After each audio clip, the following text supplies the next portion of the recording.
그들에게 이르되 내가 오늘날 너희에게 증거한 모든 말을 너희 마음에 두고 너희 자녀에게 명하여 이 율법의 모든 말씀을 지켜 행하게 하라. 이는 너희에게 헛된 일이 아니라 너희의 생명이니 이 일로 말미암아 너희가 요단을 건너가 차지할 그 땅에서 너희의 날이 장구하리라. 이 율법책을 내 입에서 떠나지 말게 하며 죄하러 그것을 묵상하여 그 안에 기록된 대로 다 지켜 행하라. 그리하면 내 길이 평탄하게 될 것이며 내가 형통하리라. 신명기나 여호수아의 말씀처럼 우리가 하나님의 말씀을 지켜 행할 때 우리가 걷는 길들이 평탄하며 형통하게 될 것이라고 말씀합니다.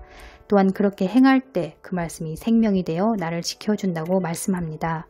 말씀은 생명이지만 로고스에 기록된 말씀, 지식적인 말씀으로 알고 있는 것보다 하나님께서 나에게 주신 레마가 되어야 현실의 삶에서 능력이 됩니다. 레마로 말씀을 받았으면 그 말씀이 실상이 되도록 활성화해야 합니다. 말씀에 순종할 때, 기도할 때 활성화가 되고 입술로 선포하고 명령하고 고백할 때 능력이 배가 됩니다. 예를 들어 어딘가 아프다 그럴 때 이런 말씀을 적용해서 선포하고 고백하는 것입니다. 예수님께서 채찍에 맞음으로 나의 왼쪽 눈 망막이 깨끗하게 치유되었음을 선포합니다. 치유하신 하나님을 찬양하며 온전케 될 것을 믿음으로 고백합니다. 예수님의 이름으로 기도합니다. 아픈 부위에 손을 얹고 예수 그리스도의 이름으로 예수의 피, 예수의 피, 예수의 피를 뿌리노라 이렇게 보혈을 뿌려주는 것이죠. 처음에는 권세가 약하기 때문에 금방 치유되지 않을 수 있습니다. 그러니 치유될 때까지 믿고 인내하며 하는 것입니다. 이것이 훈련이죠. 훈련이 될 때 능력과 권세가 강력해지는 것입니다. 성경은 말씀합니다. 하나님의 말씀을 마음에 두려면 내 입에서 떠나지 않도록 주야로 묵상하라고요. 여러분, 말씀 읽는 것도 상당한 인내가 필요하고 집중하려는 노력이 필요합니다. 이런 훈련들을 꾸준히 할 때 마음에 새겨지도록 도와주십니다. 하나님은 돕는 자로 계시지 그분이 알아서 다 해주시는 것이 아닙니다. 우리가 입을 열어 말씀을 읽고 기도하며 대적하고 선포하는 훈련을 해야 합니다. 기도한다고 금나와라 뚝딱, 은나와라 뚝딱 저절로 되는 게 아닙니다. 저는 날마다 성경을 읽고 있지만 눈과 입은 글씨를 읽고 생각은 딴 생각을 할 때와 집중해서 읽을 때가 다르고 세피고를 읽을 때도 기도 없이 그냥 읽기만 할 때와 말씀을 읽으며 방언 기도를 할 때 영의 활성화가 다름을 느낍니다. 말씀을 적게 읽은 날과 말씀을 많이 읽은 날이 다릅니다. 저는 수시로 말씀을 생각하는데요. 예를 들면 화장실에 있을 때, 주방에서 요리할 때, 청소할 때, 길을 걸을 때 말씀을 생각하고 그 말씀을 입술로 선포합니다. 내 영혼에 힘을 주는 말씀들이 있지요.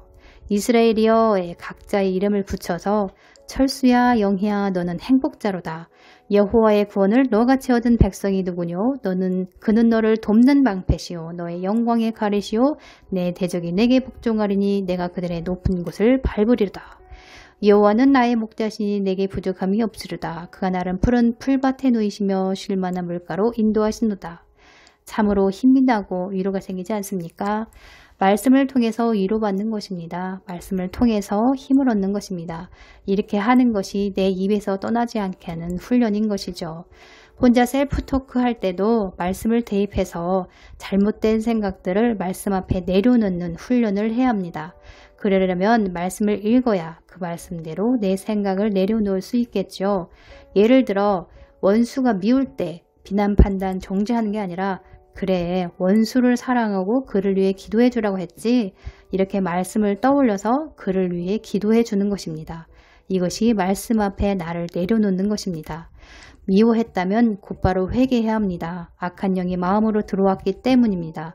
이렇게 하는 태도들을 하나님께서 기뻐하십니다. 그럴 때 힘주시겠지요. 이렇게 말씀을 적용하려면 반복해서 읽어야 합니다. 반복해서 읽을 때 마음에 둘 수 있게 되고 상황에 맞는 말씀이 떠오르게 해야 그 말씀에 맞게 적용이 가능하겠죠. 말씀을 모르면 생각나지 않으니 적용하기가 힘든 것입니다. 말씀 앞에 내 생각을 내려놓으려면 말씀을 읽고 기도를 해야 합니다. 그럴 때 그 말씀이 능력이 되며 힘이 됩니다. 말씀이 영이요 진리요 생명인 것처럼 말씀을 지켜 행할 때 그 말씀이 생명이 되고 말씀으로 인해 영혼이 풍요롭게 되며 형통하게 됩니다. 사랑하는 자여, 내 영혼이 잘됨같이 내가 범사에 잘되고 강건하기를 원하노라. 하기 싫은 마음도 들고 귀찮은 마음도 들지만 한두 번 타협하기 시작하면 계속 타협하기 때문에 하기 싫은 마음이 들지라도 그 마음을 내려놓고 조금이라도 매일 읽는 습관을 들여보세요. 처음엔 힘겹고 인내가 필요하지만 습관이 되면 몸에 배서 자연스럽게 행동하게 되니 덜 힘들게 됩니다. 경건의 연습이 그렇습니다. 몸에 배면 훨씬 수월해집니다.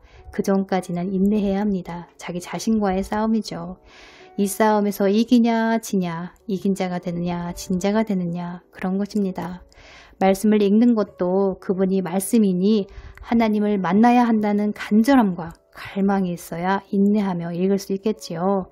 간절함의 영, 갈망의 영이 임하기를 축복합니다. 틈틈이 방언기도 하시고 틈틈이 말씀을 읽으시길 축원합니다. 이렇게 말씀과 기도에 집중하다 보면 우울증도 떠나갑니다. 믿음의 주에 온전케 하시는 예수님을 집중하지 않고 자기 자신에게 초점을 맞추니 우울한 것이죠. 영적 전쟁에서 승리하려면 영이 강건해져야 하니까요. 말씀 믿고 기도하며 순종하시길 축원합니다. 대환란이 가까워지고 있기 때문에 마지막 때 핍박에 준비될 수 있도록 훈련하셔야 합니다. 교회를 향한 핍박이 있을 때 준비되지 못한 자들은 배도하는 일들이 있게 됩니다. 잘 훈련되고 준비된 자들이 이 핍박에 순교할 수 있는 영광을 얻을 수 있으니 오늘도 인내하시길 축원합니다. 감사합니다.